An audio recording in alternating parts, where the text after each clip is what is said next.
Bismillahirrahmanirrahim. Assalamualaikum warahmatullahi wabarakatuh.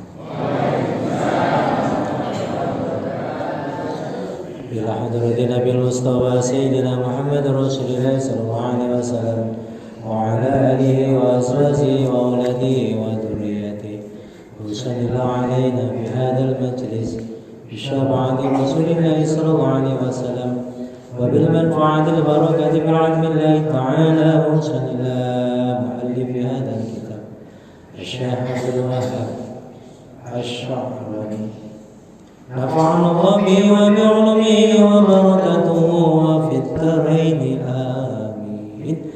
الفاتحة. أعوذ بالله من الشيطان الرجيم.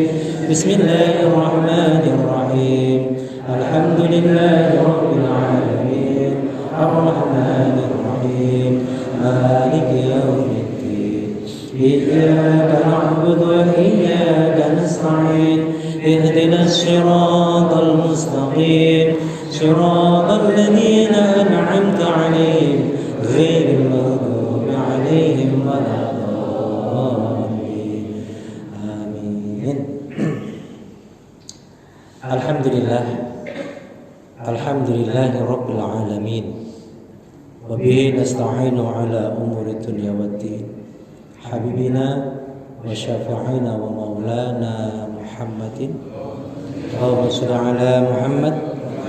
Allahumma salli ala Muhammad. Allahumma salli ala Sayyidina wa maulana Muhammad wa ala alihi wa sahbihi ajma'in, amma ba'du.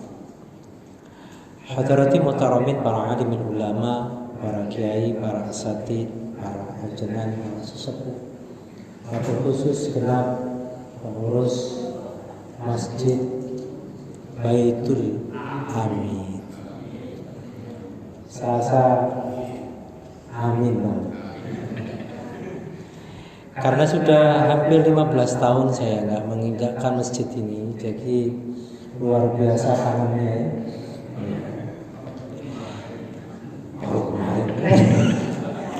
Rasanya tuh udah lama sekali Bu, saya tuh tidak kesini-sini 15 tahun lah kayaknya itu kurang lebihnya gitu. Malam ini alhamdulillah saya bisa takdir Allah punya rencana untuk pertemuan malam hari ini. Bukan sebuah kebetulan, tapi Allah yang punya rencana kita bertemu di malam hari ini. Semoga pertemuan ini membawa satu hal kenikmatan yang membuat kita nanti bertemu kembali di surganya Allah Subhanahu wa Ta'ala. Ini ahli-ahli surga itu kayak begini nih. Mukanya senyum-senyum ya. Mukanya alhamdulillah. Ibu-ibunya juga gitu, sumeh. Sumeh itu apa? Suka senyum pokoknya. Ya, ada di surga itu begini. Kalau orang neraka nggak mungkin kesini gitu. Pecinta surga semuanya, insya Allah dapat syafaatnya baginda Nabi. Karena kanjeng Nabi itu senang sama orang-orang yang taklim. Jadi gini Pak, taklim itu manfaatnya buat siapa sih? Saya mau tanya. Haji Supilah saya tanya dulu. Haji, Bapak taklim begini untuk siapa? Iya, asik banget itu jawabannya. Kalau Pak Bumeti apa? Untuk siapa? Siap. Jadi Bapak begini, kita ibadah, kita taklim seperti ini, kalau untuk diri kita itu terlalu egois. Kenapa saya katakan demikian? Karena ibadah taklim ini kan termasuk bagian dari ibadah untuk usul kepada Allah, untuk sampainya kita ini kepada Allah. Seperti ini kalau kita mengaku bahwa ini adalah milik kita untuk diri kita sendiri, terlalu egois. Padahal untuk siapa sebenarnya? Untuk diri kita, untuk keluarga kita, untuk lingkungan kita, bahkan untuk bangsa dan negara kita. Ayat Al-A'raf sudah dijelaskan, lau anna ahlul qura amanu wattaqau la fatahna 'alaihim barakatin minas samai wal Lau anna ahlal qura, kalau seandainya penduduk bumi itu beriman dan bertakwa kepada Allah, maka Allah akan membukakan pintu keberkahan itu dari langit dan dari bumi. Jadi kita taklim seperti ini untuk menuju kepada takwa Allah. Kita taklim seperti ini tujuannya bukan hanya gaya-gayaan gitu, enggak. Kan enggak begitu kan Pak ya? Enggak gaya-gayaan kan? Oh enggak. Terus apa sampai ini? Cari ilmu, cari nilai keberkahan. Jadi banyak cara ketika kita ibadah itu untuk menuju kepada Allah, itu caranya banyak. Supaya Allah itu memberikan rahmat kepada kita itu banyak ragamnya. Kalau surga itu hanya dimiliki sama orang-orang sholat saja, maka banyak sekali orang-orang yang sholatnya itu sampai capek, sampai pokoknya tujuan saya sholat itu untuk menuju surganya Allah, sampai lelah sholatnya. Sholat takut sama neraka itu sampai lelah, sampai capek. Tapi rahmat Allah itu turun itu bukan hanya karena sholatnya seseorang, tetapi rahmatnya Allah itu turun, semua aktivitas yang kita lakukan itu ternyata melengkapi dari semua ibadah-ibadah, komponen-komponen ibadah yang kita lakukan. Makanya untuk menjadi hambanya Allah itu ada syarat tertentu. Makanya kalau orang nanti matinya husnul khatimah, itu Allah panggil tuh. Ibu-ibu ini biasanya kalau orangnya yang husnul khatimah dipanggil. Dari mana panggilnya? Husnul khatimah bukan begitu. Itu panggilan manusia, tapi Allah panggilnya beda. Ya ayyatuhan nafsul mutmainnah irji'i ila rabbiki radiyatan mardiyah fadkhuli fi ibadi wadkhuli jannati. Itu panggil oleh Allah. Hai jiwa-jiwa yang tenang. Ya ayatul nafsul mutmainnah, wahai jiwa-jiwa yang tenang. Irji'i ila rabbika radiyatan mardiyah. Kembalilah kamu kepada Tuhanmu dengan penuh ridho. Fadkhuli fi ibadi, maka kamu masuklah ke dalam golongan hamba-hambaku. Nah ini, kalau mereka masuk ke dalam golongan hambanya Allah, itu akan punya syarat. Kenapa? Kalau kita membahas tentang ilmu nahwunya, fa itu yang ada di dalam kalimat fadkhuli itu ada dijawab syaratin namanya. Ada jawab syaratnya. Loh, kalau ingin diaku sama Allah sebagai hamba, harus ada syarat. Apa syaratnya? Syaratnya di dalam Al-Quran belum jelaskan. Cuma 2 syarat. Wa may yu'min billahi wa ya'mal salihan yudkhilhu jannatin tajri min tahtiha al-anhar khalidina fiha abada. Syaratnya cuma 2. Apa pengen aku sebagai hambanya Allah? Pertama, wa may yu'min billah, orang itu harus beriman kepada Allah.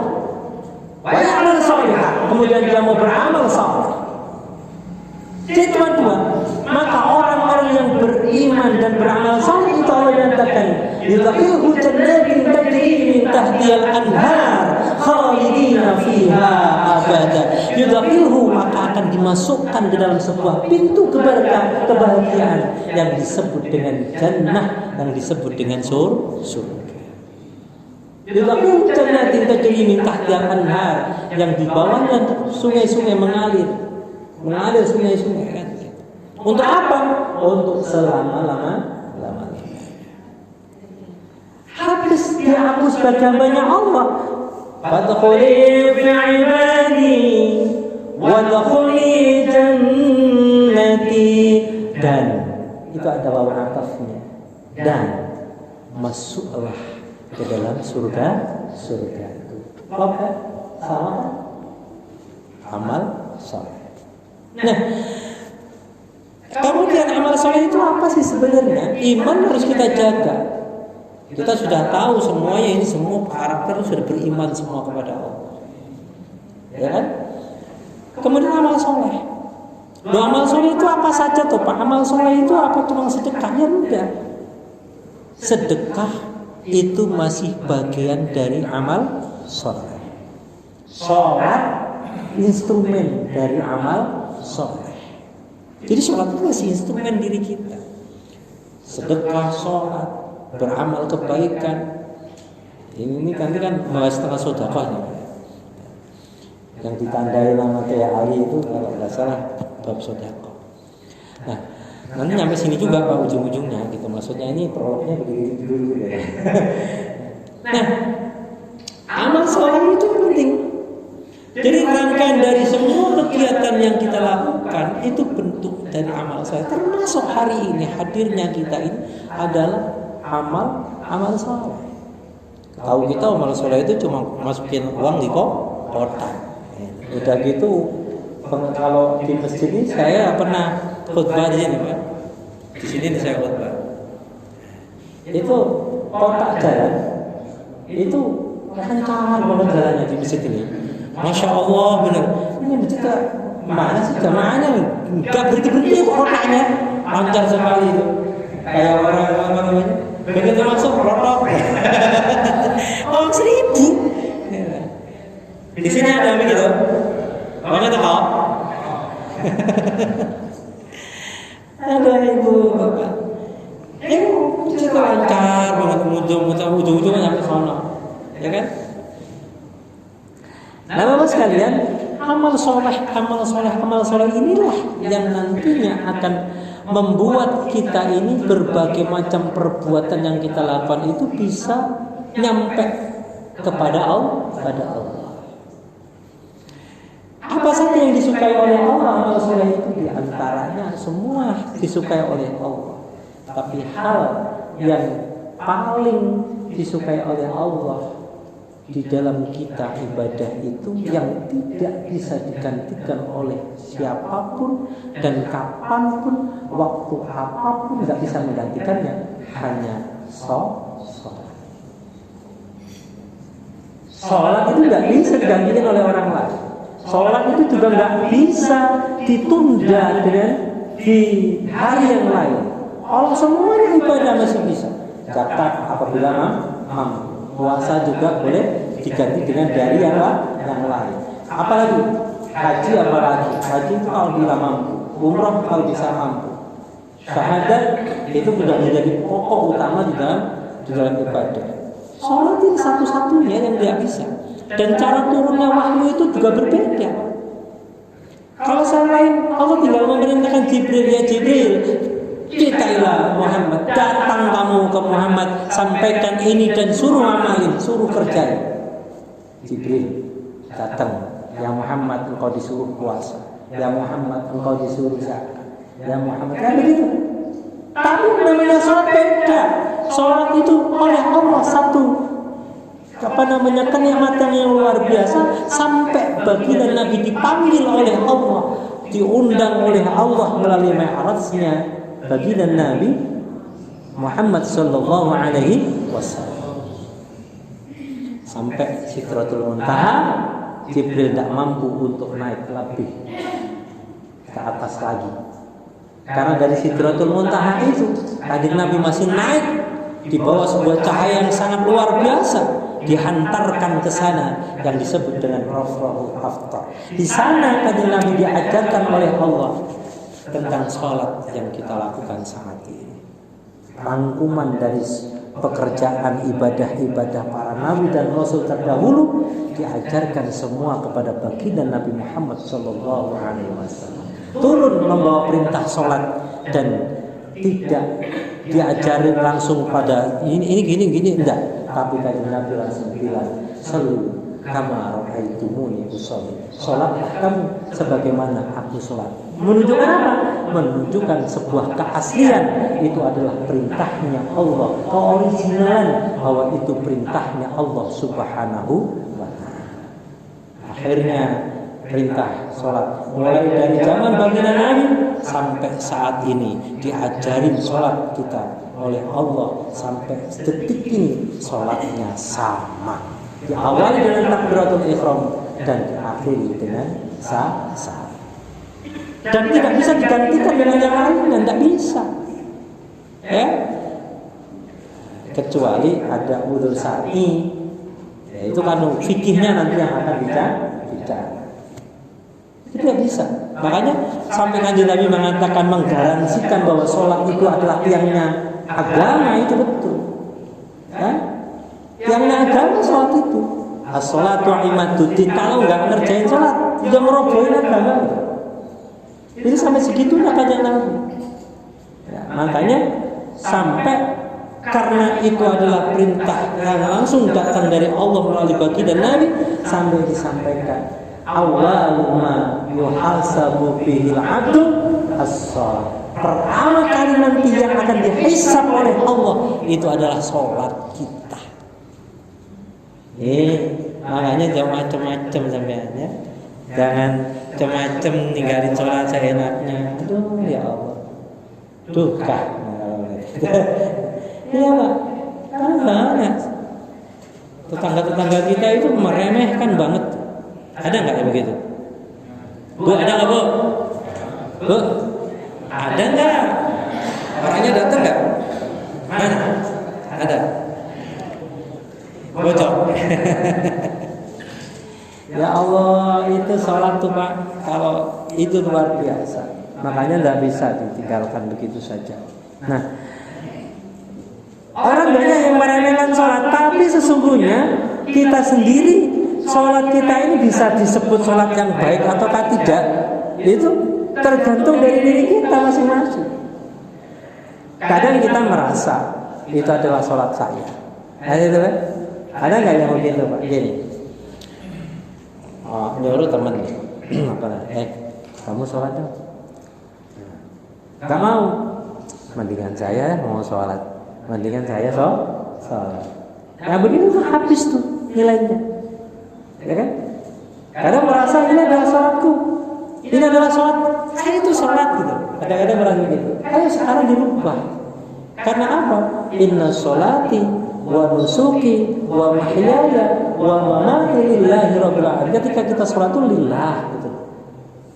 Ya, ketika kita sholat itu sholatku, ibadahku, hidup dan matiku itu karena Allah.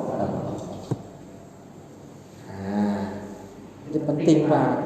Sholat ini jangan sampai ditinggalin begitu saja. Banyak kita ini ninggalin sholat. Kadang lagi acara hajatan gitu. Asik banget orang sini nih. Penonton orang sini gitu. Saya kadang lihat waktu itu kondangan di daerah sini. Udah waktunya mau maghrib, bukannya pergi pengantinnya bukan buru-buru ke masjid sholat berjamaah atau buru-buru wudu, enggak Pak. Nah ada selebaran makan gitu. Jangan. Kayak gitu tuh melemahkan apa ya? Iman ya. Gitu. Kayaknya lihat sekeliling kita. Banyak orang yang meremehkan sholat itu. Rezekinya itu biasa-biasa saja. Kenapa? Rezeki kan sholat sengatur ya rezeki. Oh rezekimu sholat berarti nggak ngikutin aturan kan begitu ya? Rasanya kayak begitu. Jadi kalau kita rezekinya seret, ya jangan nyalain Gusti Allah. Pokoknya itu deketin Allah itu sedekat-dekatnya. Dengan apa? Surga itu ternyata Allah berikan kepada orang-orang yang ahli sujud. Ahli sujud Pak ya? Makanya beda ketika Allah menciptakan semuanya itu adalah 7 semua. 7 semua. Coba kita lihat. Langit jumlahnya 7. Bumi 7 lapis. Qaf itu 7. Terus hari 7. Walaupun pungkasannya itu ada hari Jumat, tetapi Allah zada atau tambah dengan satu hari itu dengan 7 Sabtu. Kemudian ada apa lagi? Ada 7. Sa'i 7. Semua 7. Tapi kenapa? Sampai pintu neraka pun Allah ciptakan juga 7. Tapi kenapa Allah ciptakan pintu surga itu bukan 7, tapi 8. Allah ciptakan pintu surga itu 8 pintu surga. Nah, Bapak mau masuk melalui pintu yang mana kira-kira? Pintu yang berapa? Pinter itu. 8 pintu surga. Kita lihat orang yang sujud itu semuanya, kita lihat itu ada berapa tatakan orang sujud? 3 lapangan. 1. Terus tangan. Terus dengkul. Terus apa lagi? Kaki. Ya. Terus apa lagi? Pas sujud berapa? Kaki. Oke.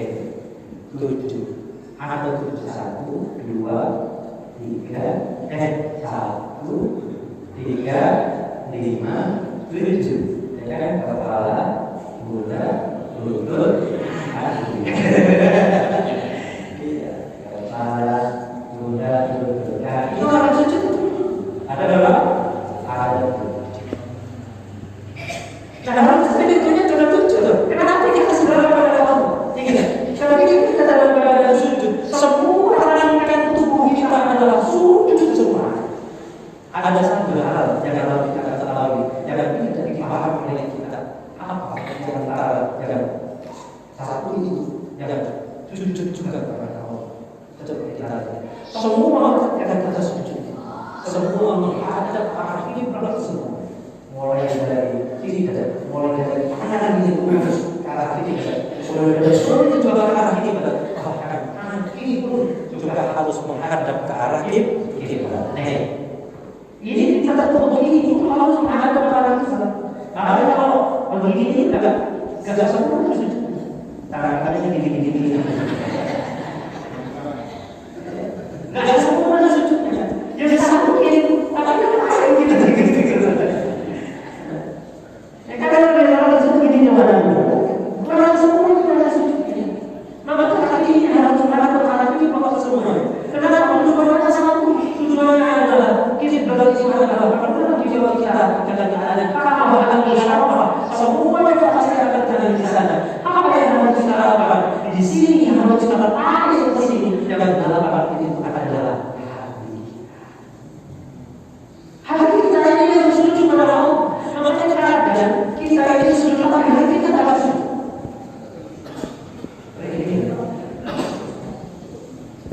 Ayo, Bapak sujud. Oh, ini kita saja sujud, ya kan? Kamu ada sujud, kaki ada sujud, tapi hati kita tak sujud. Kenapa saya begini? Siapa orang yang hatinya sujud? Orang yang hatinya sujud adalah mereka apabila selesai sujud, dia tidak akan mungkin akan menggibahkan orang lain. Orang yang hatinya sujud, orang yang hatinya tidak sujud adalah hati mereka. Begitu selesai sujud, masih ada orang lain, masih merasakan orang lain, berarti hatimu tidak sujud.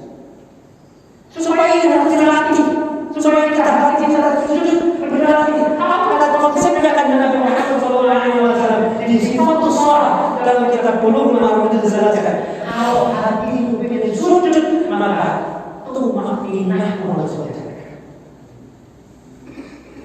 Maka sholat karena apa? Karena kita ini Pak. Ketika kita sujud begini, sujud begini, belum ada begini sudah mulai. Ayo, sekarang mana itu? Ayo orang belajar bacanya Subhanallahil a'la wa bihamdihi subhana. Jadi kita lagi kadang-kadang tapi kalau kita begini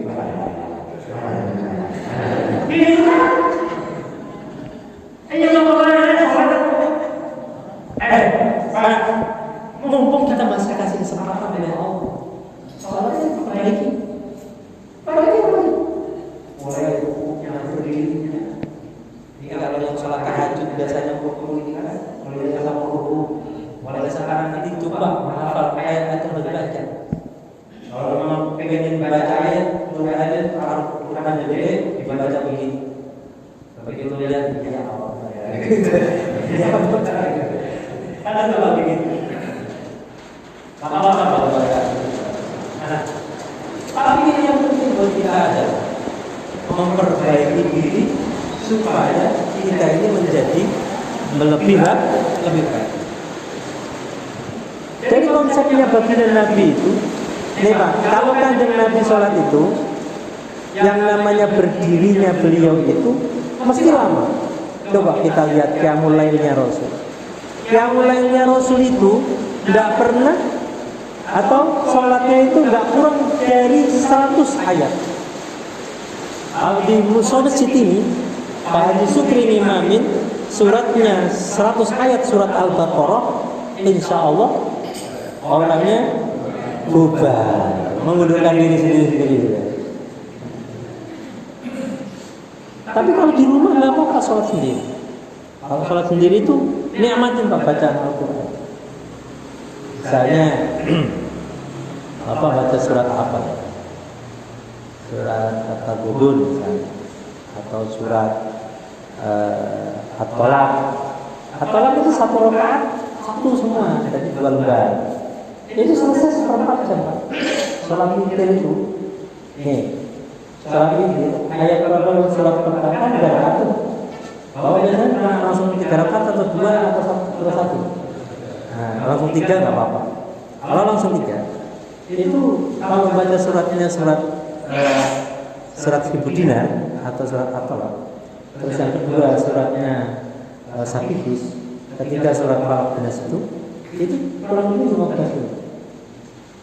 Kalau sudah dihitung 8 romanan itu 45 menit. 40 menit tambah 15 menit 1 jam. Per 1 jam itu dialog dengan Allah. Sementara nganggur kita itu banyakan nganggurnya apa? Banyakan dialog sama Allah kan? Banyak nganggurnya. Ayo Pak, sekarang semangat. Buat apa kita hidup terlalu begini? Ayo sekarang semangat. Istiqomah betul. Ibadah itu bisa membuat diri kita akan menjadi tenang. Ibadah itu yang istiqomah itu membuat diri kita akan menjadi orang-orang yang menjadi orang hebat.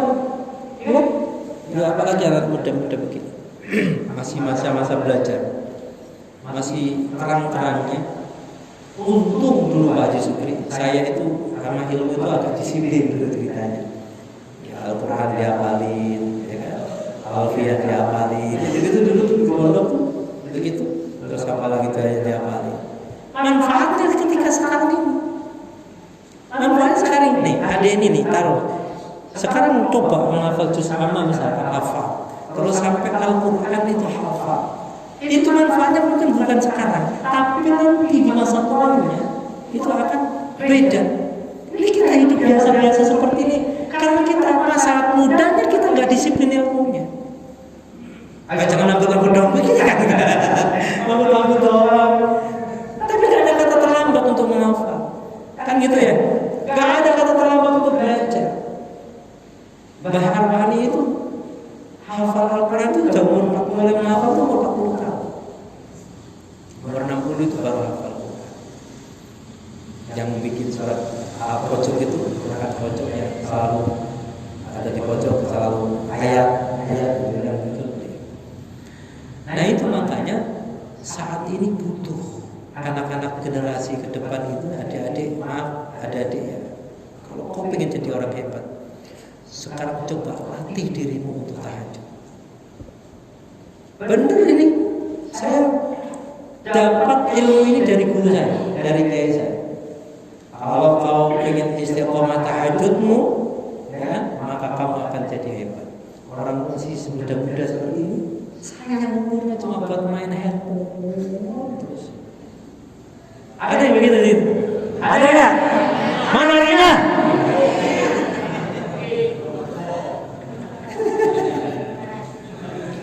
Ini main handphone. Nanti boleh dilihat tuh di YouTube-nya beliau di Asas Semesta Religi. Itu tiap Jumat tuh ada kajian saya sama dia. Jadi kalau ya mana-mana, saya tujuannya bukan ingin terkenal, ya siapa tuh ada manfaat. Itu aja. Maka materinya ya bersama-sama. Tapi kecuali yang materi di musola saya itu yang buka kitab gitu maksudnya. Ya kayak begini nih bukan kan sebenarnya.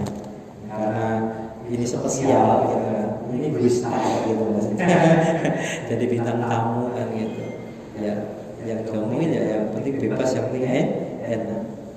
Nah, sampai mana tadi Pak Hamdi? Sampai mana? Sampai mana saya tadi? Terus saya kita. Gini lah Pak.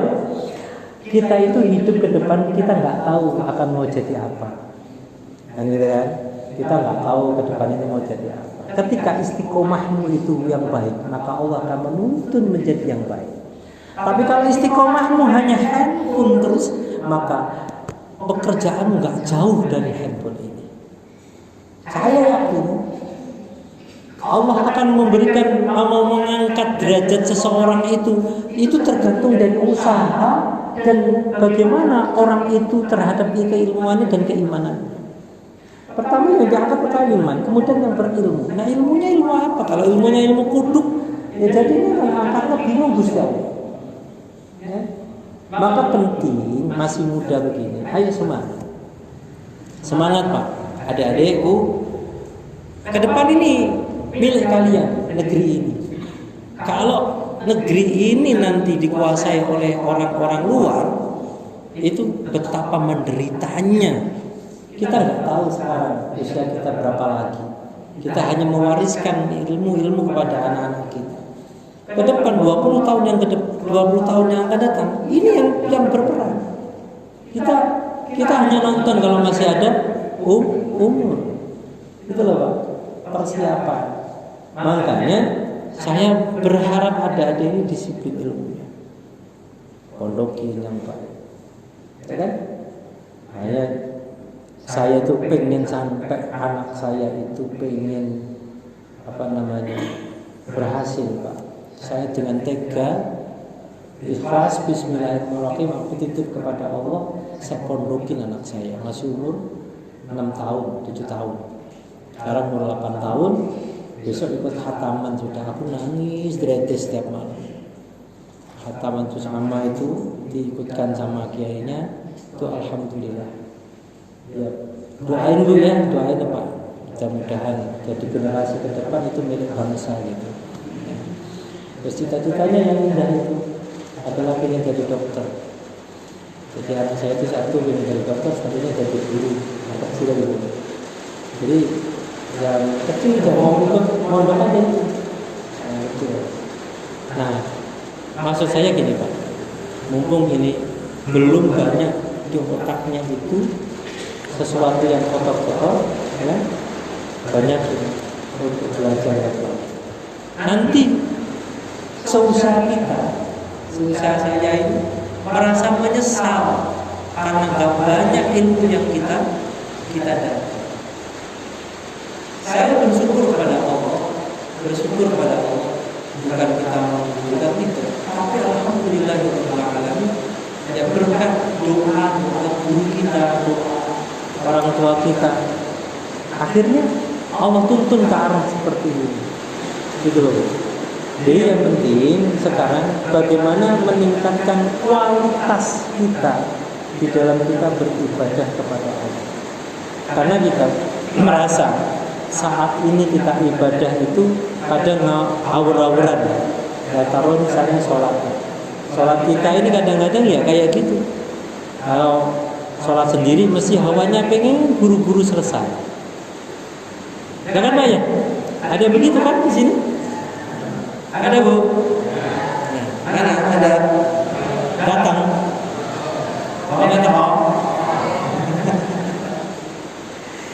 Nah,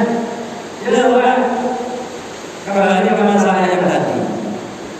Kanjeng Nabi itu kalau sholat ngajarinnya itu nggak pernah berdirinya sebentar. Katanya ada yang tahu nggak? Sholat yang paling panjang atau sholat yang paling lama Sholatnya baginda Nabi sholat apa Pak? Sholat fardu, sholat fardu. Ada yang tahu? Subuh. Sholat apa? Isya. Apa lagi? Semua sholat ya udah. Bu, ada yang tahu Bu? Sholat yang paling lamanya Rasulullah itu sholat subuh. Oke. Sholat subuh. Ada lagi? Ternyata sholat zuhur. Jadi sholat zuhur itu adalah sholat yang utama umat Islam. Kenapa? Ketika kita dalam keadaan sibuk-sibuknya kita mengingat kepada Allah, di situ Allah memberikan keistimewaan bagi orang yang membaca Al-Quran. Sampai diterangkan tuh sholat zuhurnya Rasul itu membaca ayatnya kasaja. Jadi membaca surat saja. Jadi sepanjang surat saja itu lagi Nabi itu baca suratnya surat saja. Surat rakaat pertama surat saja. Panjang lumayan. Kayak lumayan. Kan panjang surat saja. Begitu juga surat saja rakaat keduanya separuh dari rakaat yang pertama begini. Sholat asar itu rakaat pertamanya sama dengan rakaat kedua dari sholat zuhur. Rakaat keduanya setengah daripada sholat. Makanya kalau bagi sholat itu pertama nggak apa-apa baca sholatnya yang panjang. Rakaat keduanya yang agak pendek. Jangan kebalik. Kalau urutannya sama, urutannya di bawahnya. Misalnya surat Al-Nasr, ya kan pertama Al-Nasr, yang kedua Al-Yahudi. Nah, kemudian di bawahnya Al-Nasr kan itu malah panjang. Nah, gitu. Gunanya itu pertama agak panjang, keduanya agak pendek. Di sini gimana di sini? Sebarang ya pokoknya.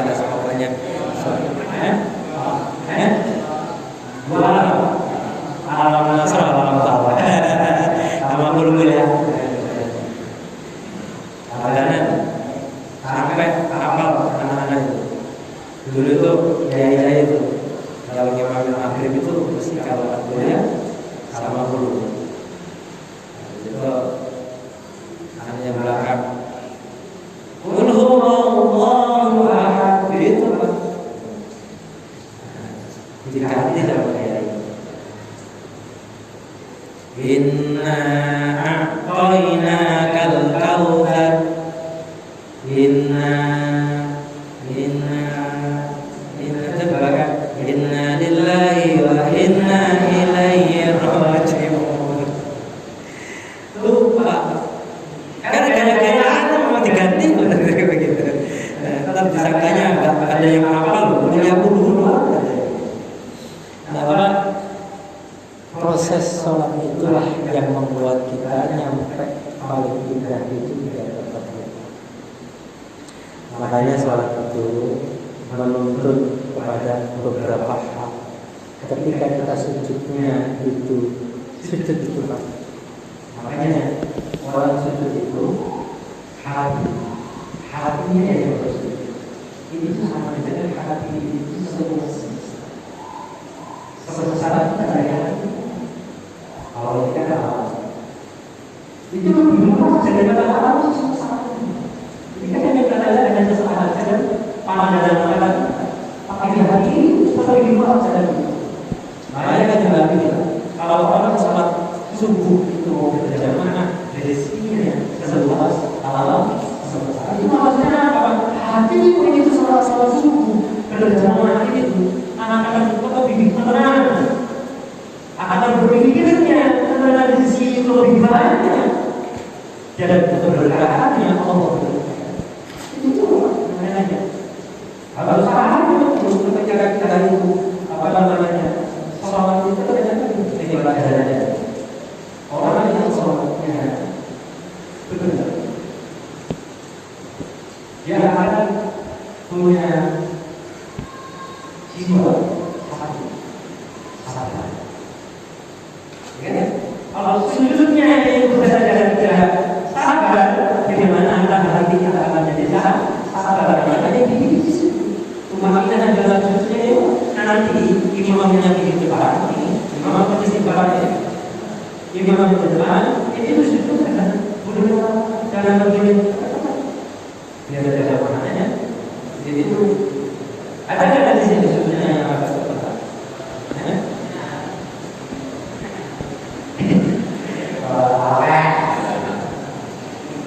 Kita ada beberapa itu soalnya politik kita kalau nggak dulu itu memang pahamnya ada kalau pokoknya ada beberapa ya.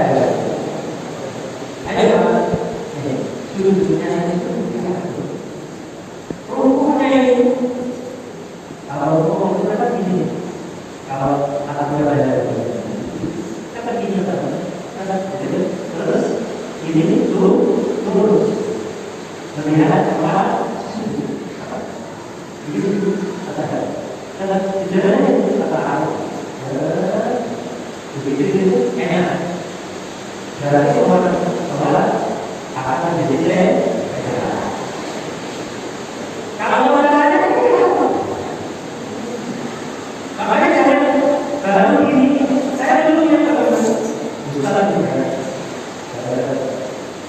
Terus kalau salah, baru ini belum.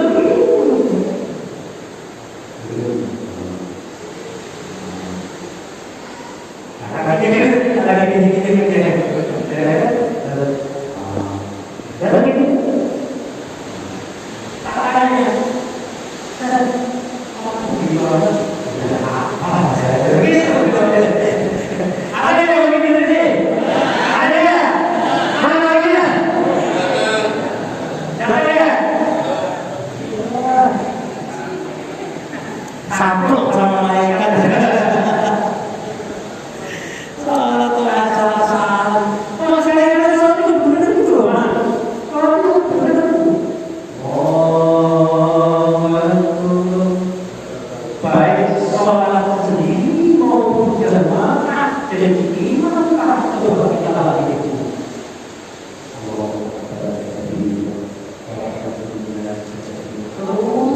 Itu yang terbaik. Nanti ada juga pasti di sini, pasti apa namanya nggak ada, pengennya lagi, begitu lagi, coba.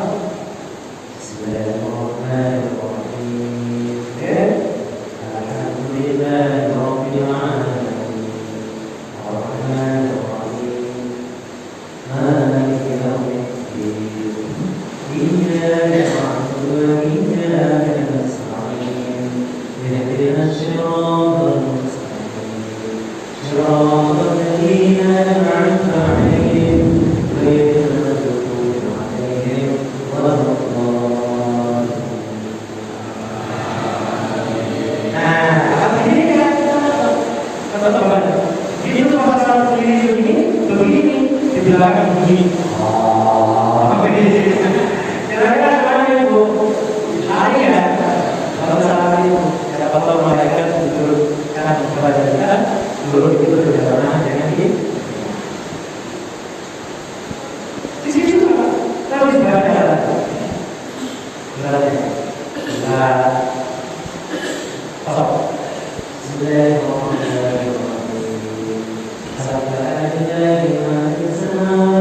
coba.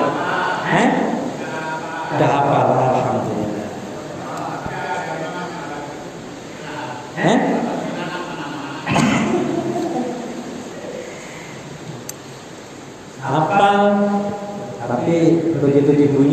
dibunyiin kemana-mana hilang. Ya, jadi di luar kepala. Enak Pak, enak, benar. Apalagi syahdu kita sendiri ini. Kalau mau ngikuti monggo. Kalau saya bukan pamer, tapi biasanya itu bangun, terus ke kamar mandi, kemudian kembali lagi ke tempat tidur, ya, tidur lagi. Jangan diikuti kayak begitu. Begini, bangun jam 3 tuh, minta sama Allah dibangunkan jam 2:30. Ya Allah, aku ingin menghadap kepada Engkau. Karena siangku sudah begitu banyak untuk melakukan kegiatan maksiat. Hari ini aku mau 1 jam ke 2 jam bersama Engkau. Nikmat. Bangun, mandi, pakai bawahnya, pakai baju hijau-hijau ini nggak apa-apa, jadi saksi kan begitu. Atau nggak pakai juga ya, juga di rumah. Nikmat. Habis itu sholat kayak hati contohnya. Kayak gitu aja udah. Pengen panjang lagi suratnya, kayak surat Al-Munafiqun, surat Al misalnya. Ya ayyuhan nabiyyu idza talaqtumun nisaa fatalliquhunna 'iddatihinna wa ahsul 'iddah واتقوا الله ربكم لا تخرجوهن من بيوتهن ولا يخرجن إلا أن يأتين بفاحشة مبينة وتلك حدود الله ومن يتعد حدود الله فقد ظلم نفسه لا تدري لعل الله يحدث بعد ذلك أمرا فإذا بلغن أجلهن فأمسكوهن بمعروف أو فارقوهن بمعروف وأشهدوا ذوي عدل منكم وأقيموا الشهادة لله ذلكم يوعظ به من كان يؤمن بالله واليوم الآخر ومن يتق الله يجعل له مخرجا ويرزقه من حيث لا يحتسب ومن يتوكل على الله فهو حسبه إن الله بالغ أمره قد جعل الله لكل شيء قدرا واللائي يئسن من المحيض من نسائكم إن ارتبتم فعدتهن 3 أشهر واللائي لم يحضن وأولاة الأحمال أجلهن ومن يتق الله يجعل له من أمره يسرا ذلك أمر الله أنزله إليكم ومن يتق الله يكفر عنه سيئاته ويعظم له أجرا. Itu judul ini ada malaikat enak. Ini enak ini kata malaikat kasih rahmat. Ini rahmat habis. Ayo Pak, semangat. Semangat ya. Nanti tahajud istiqomah. Istiqomah. Kenapa? Disebut hambanya Allah tadi. Itu penuh dengan keistiqomahan. Enggak usah banyak-banyak. Ya, misalkan enggak kuat 8 ya 4. Kalau enggak 4 rakaat enggak kuat, 2 rakaat ditambah 1 witir. Kalau enggak kuat juga setidak-tidaknya itu kerjakan 1 saja niat witir, karena itu termasuk witir. 1 rakaat itu adalah bagian dari qiyamul lail. Kalau kita kerjakan min ba'din naum, maka witirmu itu adalah bagian dari tahajud. Jadi kalau kita witir sebelum tidur, ya kan bisa kan? Nanti ketika habis tahajud enggak usah witir, ya kan? Tapi ini masih bagian dari qiyamul lail witirnya. Saya senang witirnya nanti setelah tahajud. biar termasuk bagian dari tahajud. Istiqomah kan, mumpung masih hidup. Bu, mumpung masih, nanti besok kalau sudah nggak bernafas, nggak bisa sholat. Di sholat, yang aneh kan ada, nggak pernah kamu sholat, nggak pernah sholat, maunya sholatnya di depannya imam. Begitu pengen sholat kamu sholatnya pengen di depan imam tuh.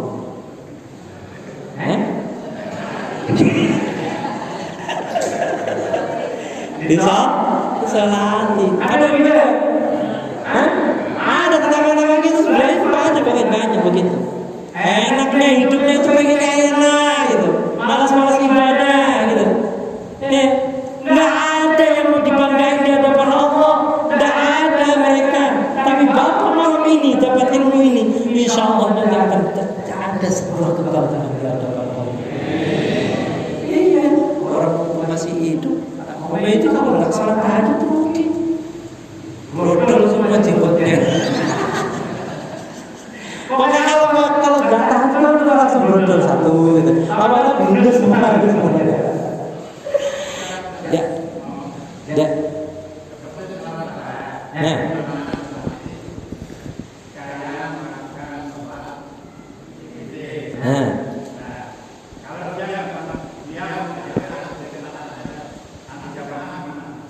Ya, suruh ngamamin yang lainnya. Gitu. Gak usah pusing. Hidup sekali dibikin pusing. Jadi kalau misalkan imamnya nggak mau imamin witir, ya jamaah di depan kan ada. Kayak dulu saya pakai Zulfa, kan witirnya, kan saya pamit gitu, pamit 2 rakaat doang dia itu. Suruh lanjutin saya yang 18 sama witirnya. Bukan begini, witir itu bisa dilakukan sebelum tidur. Itu namanya bentuknya qiyamul lail. Jadi kalau witir dilakukan sebelum tidur namanya qiyamul lail. Tapi kalau witir dilakukan itu ba'da tahajud, itu namanya witir juga, tapi bagian dari tahajud. Tahajud itu apa sih? Tahajud itu dipisahkan dengan tidur. Jadi kalau sudah tertidur, walaupun serat itu sudah bisa tahajud. Kan gitu.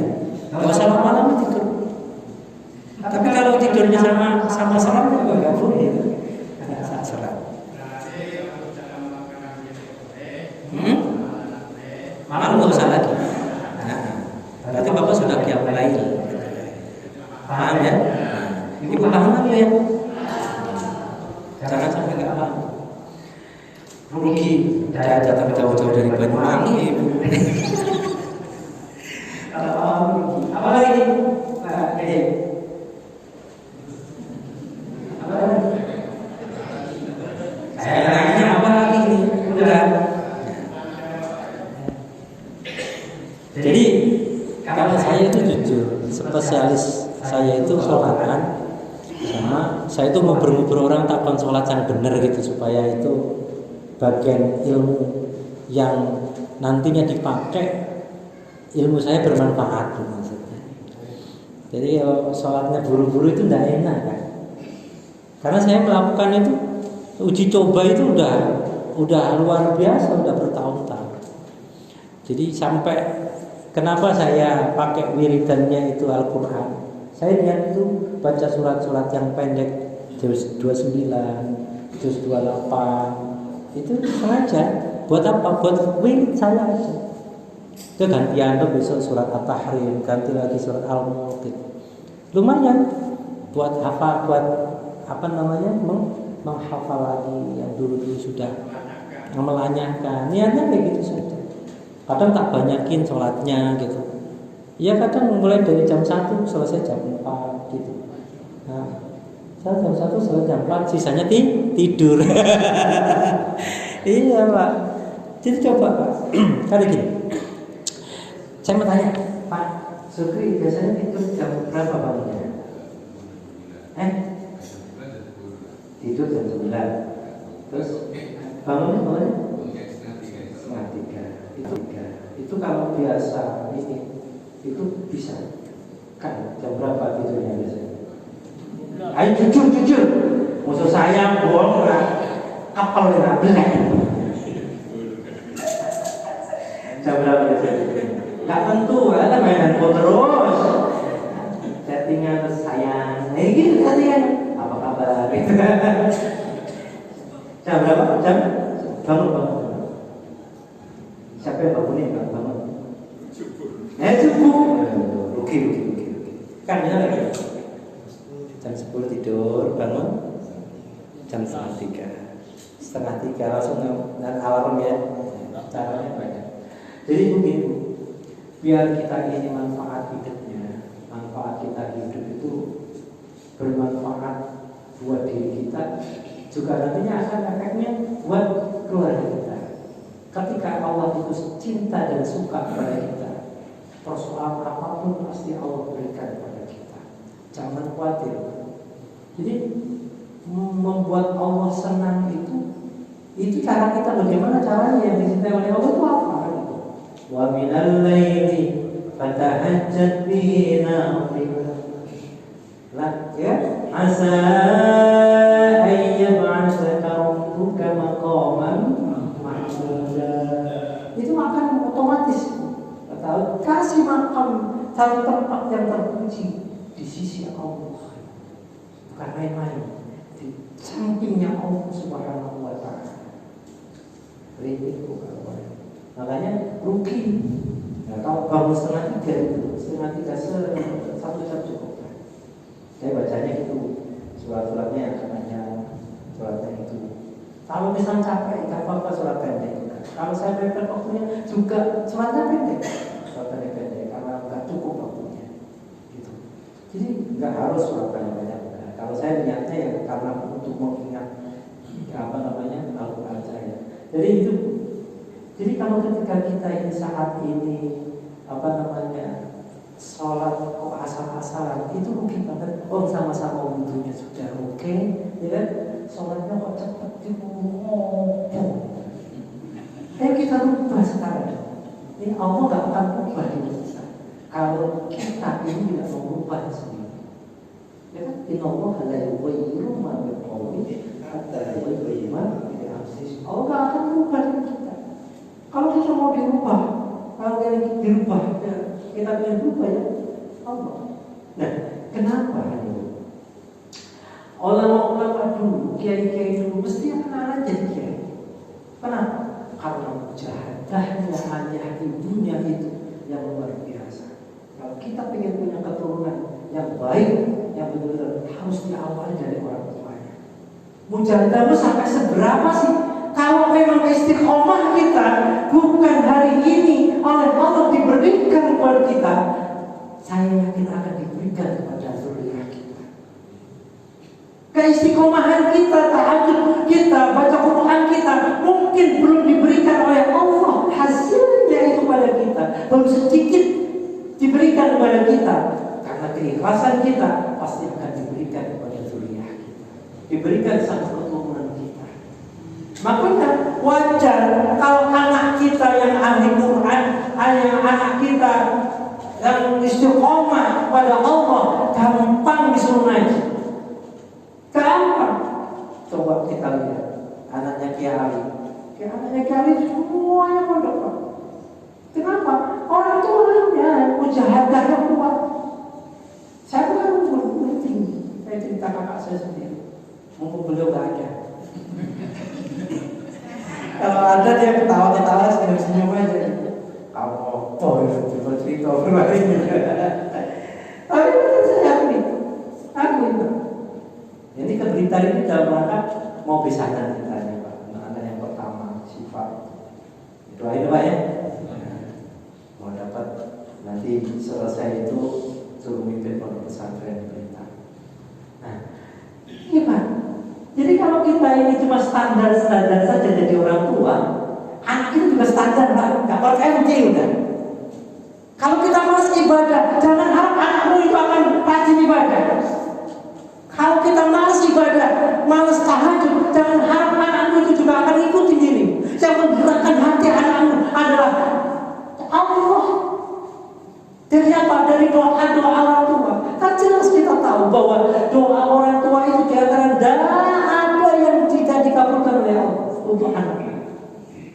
Makanya kita kalau pengen berubah keturunan, ya apalagi masih bujangan misalnya, merubah keturunan dari awal. Sekarang masih begini, disiplin ilmunya. Kalau baik mau belajar yang baik, ya ini penting disampaikan. Karena banyakan kita itu santai. Ya Allah kasihnya juga santai. Pengen rezeki banyak, kalau toh tidak diberikan rezeki yang berupa harta melimpah, setidaknya Allah berikan rezeki dari anak-anak kita yang soleh dan solehah. Itu harta lebih dari harta miliaran triliunan. Berapa banyak orang-orang yang suka ahli korupsi, yang koruptor itu anaknya beransah semua. Ayo sekarang bisa diuji. Tetangga saya nggak pernah mau sholat, silahkan nggak mau sholat, tapi anaknya kena narkoba. Ayo, Allah sendiri yang akan memberikan hukumannya.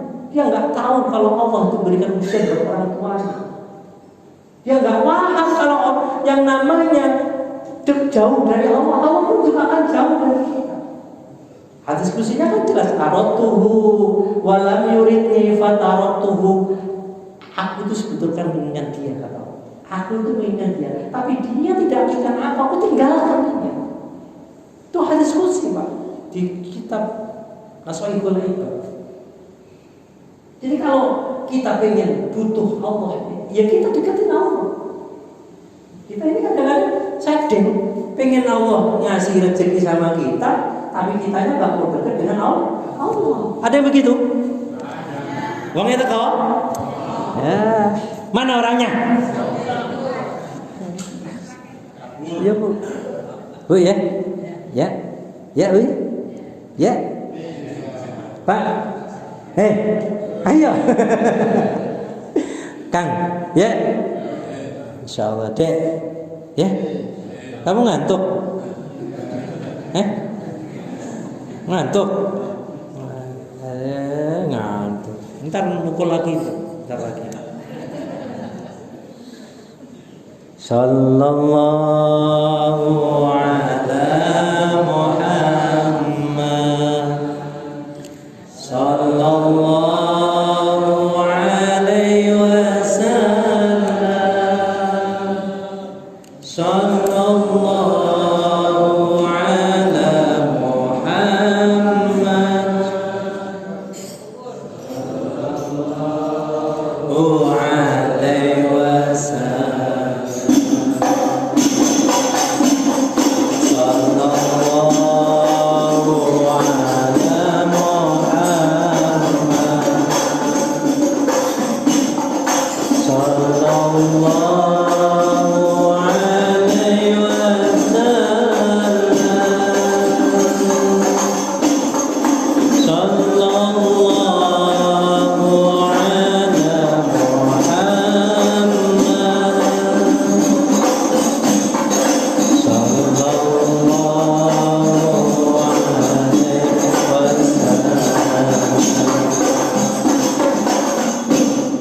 Anta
Habis kelihatan ngantuk, terus ini patinya dingin gitu loh. Kayak kelihatan kayak orang ngantuk banget. Bu, ya Bu ya? Apa? Ya? Insya Allah mulai malam ini jamaah Masjid Baitul Amin ya Allah mau tahajud mau istiqomah. Keistiqomahannya mudah-mudahan membawa nilai keberkahan. Jadi kalau kita bangun itu sesungguhnya yang membangunkan bukan kita bangun sendiri, Allah yang membangunkan kita. Kenapa Allah bangunkan kita? Allah itu begitu rindu sama sholat hamba. Allah itu begitu rindu akan bacaan Quran ibu-ibu dan bapak-bapak. Makanya dibangunkan jam 3, setengah 3 itu pasti bangun. Persoalannya kitanya mau dekat sama Allah atau tidak. Itu ya.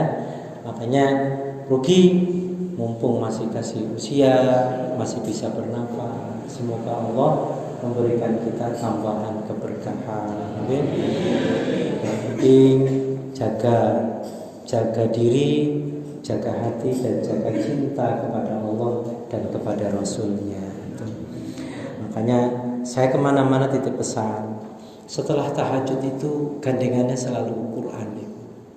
Setelah kita komunikasi dengan Allah, selanjutnya kita ajak Allah itu bercakap-cakap.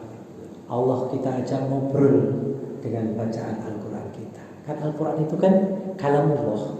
Kalau kita membaca Al-Quran sama dengan ngajak ngobrol dengan Allah. Ketika kita ngajak ngobrol dengan Allah, terserah ibu mau baca apa. Kalau saya punya bacaan wajib itu 4, ya kan?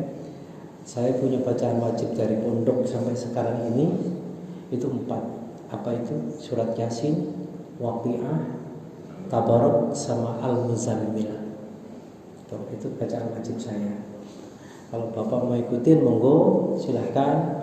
Ini tak anggap sebagai ijazah. Ya, mobil tuh ya Pak ya. Ini ijazah. Terus ada satu lagi Pak. Saya ada ijazah dari ibu. Mak saya itu dulu pernah ngasih ijazah ke saya, dan itu memang runtutannya ke Yai Askandar Banyuwangi. Dan dulu kan mak saya itu pengasuh Kiai Nur Muhammad Iskandar yang di Asitika itu pengasuhnya mak saya. Dan saat Mbah Yai Iskandar masih sugeng waktu itu pernah ngasih ijazah kepada mak saya. Apa ijazahnya? Begini. Ini kemana-mana sudah saya sampaikan. Jadi kalau nanti nonton YouTube saya di bagian apa mesti ada kayak gini juga. Tapi nggak apa-apa biar rame ya maksudnya. Jadi begini, apa yang disampaikan mak saya? Kalau nggak pengen mati kaget, amalkan, baca 2 ayat terakhir dari surat Al-Baqarah, surat At-Taubah, bukan Al-Baqarah, surat At-Taubah. Laqad ja'akum rasulun min anfusikum azizun 'alaihi ma 'anittum harisun 'alaikum bil mu'minina ra'ufur rahim. Fa in tawallaw faqul hasbiyallah la ilaha illa hu 'alaihi tawakkaltu rabbul 'arsyil. Itu 2 ayat itu diamalkan. Dan memang terbukti. Begini Pak, saya berani bilang begini, garansinya adalah ibu saya sendiri. Ketika ibu wafat itu kan pas malam nisfu Sya'ban, sore itu masih ngobrol dengan saya. Kamu kapan pulang lebaran nanti sama anak-anak? Udah ngumpulin cucu-cucunya itu, cucu-cucunya diajak, cucu sama anak-anak yang di sana, yang di Banyuwangi pada rapat nisfu Sya'banan sama Mbah gitu. Pimpin surat Yasin 3 kali. Nah, habis itu selesai, enggak ada gejala apapun. Sholat tahajud malam, kemudian nunggu subuh itu di tempat biasa beliau wiridan itu, pagi dibangunkan sama mbak saya itu, mak subuh itu sudah tidak ada. Jadi tidak tahu kapan wafatnya beliau itu dan tidak diberikan sakit oleh Allah dan tidak mati kaget. Nah ini, jadi ibu kalau bisa diamalkannya kapan? Min ba'di subuh. Kalau mak saya bilang itu 7 kali dibaca. Ya, insya Allah ini ijazah saya sampaikan ke bapak-bapak, diterima, qabil tuh, insya Allah diamalkan, mudah-mudahan jadi ilmu buat kita. Ya. Laqad ja'akum rasulnya itu sampai seterusnya itu, mudah-mudahan kita termasuk golongan orang-orang yang selalu dicintai oleh Allah Subhanahu wa taala. Allah akan lebih cinta lagi kalau kita mencintai Allah melalui memperbaiki ibadah. Ibadah kita harus berkualitas, ya. Maka ketika kita sholat berjamaah, semua orang diterima oleh Allah jamaahnya. Tapi ada satu jamaah mungkin yang lebih pahalanya lebih besar. Kenapa? Karena dia tahu bagaimana memanjakan Allah dengan dirinya. Allah harus kita manjain. Dengan apa memanjakannya? Ayo kita bangun malam, kita manjain diri kita untuk Allah, maka Allah akan manjain kita. Gimana sih kalau anak kita manja sama kita, ngerengek sama kita, pasti dikasih sama kita. Itu bukti nyata. Kenapa kita nggak berpikir begitu kepada Allah? Padahal sama saja. Ayo kita manjakan diri kita pada Allah, supaya kita termasuk golongan orang-orang yang nantinya mendapatkan berkah dari Allah Subhanahu wa taala. Al-Fatihah. Billahi minasyaitonir rajim. Bismillahirrahmanirrahim. Alhamdulillahirabbil alamin. Ar-Rahmanir Rahim. Maliki yaumiddin. Iyyaka na'budu wa iyyaka nasta'in. Ihdinas siratal mustaqim. Siratal ladzina an'amta 'alaihim ghairil maghdubi 'alaihim waladdallin. Allahumma shalli ala sayyidina Muhammadin fil awwalin wal akhirin wa barik wa sallim wa radhiyallahu ta'ala an kulli sahabati Rasulillah ajma'in. Alhamdulillahi rabbil alamin. حمدا يوافي نعمه ويكافئ مزيده يا ربنا كما ينبغي لجلاله الكريم وعظيم سلطانه. اللهم ارحم أمة محمد وأصلح أمة محمد واغفر أمة محمد وألف بين أمة محمد وفارس عن أمة محمد صلى الله عليه وسلم. ربنا إنك جميع الناس ليوم لا ريب فيه إنك لا تخلف الميعاد. رب هب لي من الصالحين رب اجعلني مقيم الصلاة ومن ذريتي ربنا وتقبل دعاء. ربنا آتنا في الدنيا حسنة وفي الآخرة حسنة وقنا عذاب النار. وصلى الله على سيدنا محمدin walhamdulillahi rabbil alamin. Mohon maaf atas kurang lebihnya. Hadanallahu wa iyyakum ajma'in. Faqad yurja li jadili syaifi furun wala furun lima jarah lisan. Apabila pedang lukai tubuh masih ada harapan untuk sembuh, tapi kalau lidah ini lukai hati, kemana obat tidak dicari. Sampai ketemu pada acara dan gelombang yang sama. Hadanallahu wa iyyakum ajma'in. Assalamualaikum warahmatullahi wabarakatuh.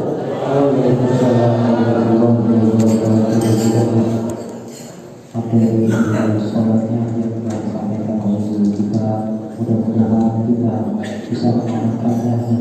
Alhamdulillah hari kita dapat ijazah dari guru kita Surya. Semoga kita amalkan, tapi kita tahu